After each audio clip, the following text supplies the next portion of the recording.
अरे पापा जी क्या हुआ आपको? तबीयत तो ठीक है आपकी? कैसे पढ़ा कर रहे हैं आप? कुछ नहीं बेटा। क्या हुआ पापा जी? तबीयत ठीक नहीं है आपकी? चलिए डॉक्टर को दिखा दें। अरे नहीं बेटा, मुझे कोई परेशानी नहीं है, मेरी तबीयत एकदम ठीक है। अरे कोई तो बात है जो आप हमसे छुपा रहे हैं, कुछ तो बताइए पापा जी, कुछ तो बतलाइए।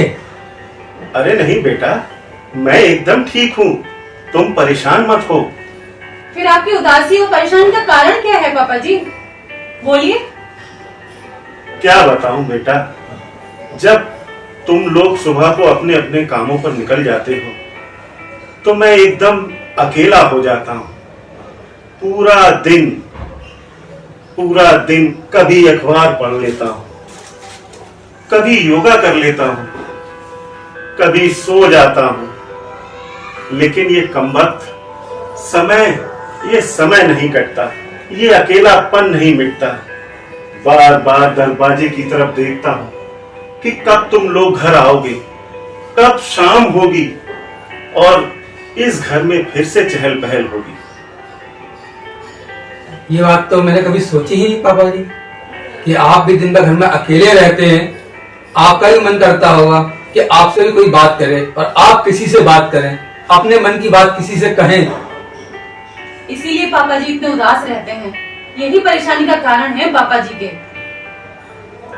बेटा, अगर तुम लोग बुरा ना मानो तो मैं एक बात कहूँ। पापा जी कैसी बात करते हैं आप? अरे हम आपके बेटा बहू हैं, हम आपकी बात का भला बुरा क्यों मानेंगे? पापा जी आज तक हमने आपकी किसी बात का बुरा माना है आज तक? तो मैं तुमसे ये कहना चाहता हूँ कि तुम लोग जब सुबह को अपने अपने कामों पर चले जाते हो तो मैं भी यहाँ एकदम अकेला हो जाता हूँ। तो मैंने सोचा क्यों ना मैं भी कोई काम कर लूं। पापा जी ये तो आपने बहुत अच्छी बात सोची है। तो क्यों ना ऐसा करें कि जब हम लोग निकलते हैं तो आप भी तैयार होकर के हमारे साथ ही चलिए। इससे मैं ऑफिस चली जाऊंगी और आप अपनी दुकान पर अपने बेटे के साथ पर बैठेंगे और वहाँ पर आपका टाइम भी कट जाएगा और इनकी कुछ मदद भी हो जाएगी। बहू, ये बात तो तुमने बिल्कुल सही कही। हे ईश्वर, जैसे बहू और बेटा तूने मुझे दिए हैं वैसे ही और बहू बेटा हर किसी को देना।